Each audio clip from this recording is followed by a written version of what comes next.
key behavior I'm going to talk about is habits. Here I want to compare the eating strategies of the 1970s to those that happened in the 2000s. I chose the 1970s because this is a time before the obesity epidemic. Everybody thinks that gaining weight, losing weight, it's all about willpower. So do we really think that people just had more willpower in the 70s and somehow this was an epidemic of low willpower? That everybody in North America and now the world just has less willpower than they did? I find that really hard to believe. And I think it's not about willpower at all. I think it's about habits.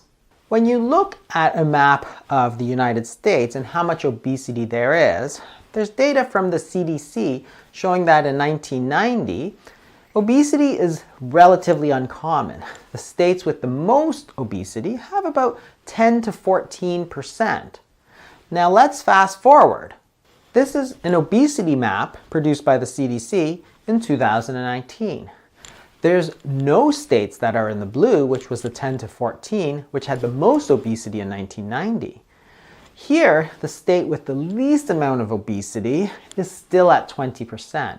And there's many states which are deep in the red, pushing 30%. How did this happen? There were several major changes in the way we eat.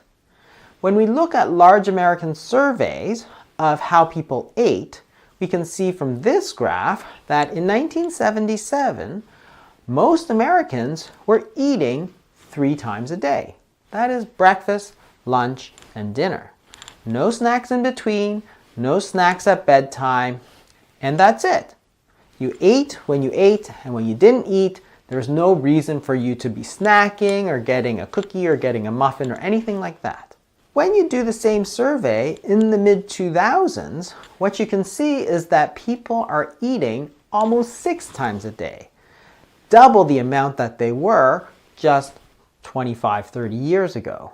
So that is, instead of breakfast, lunch, and dinner, it's breakfast, snack, lunch, snack, dinner, snack. When people are eating all the time, that means they're not fasting. The mean number of minutes in between the meals has steadily started to shrink. This is a change not in willpower, but in our habits, and I think this has played a key role in the obesity epidemic.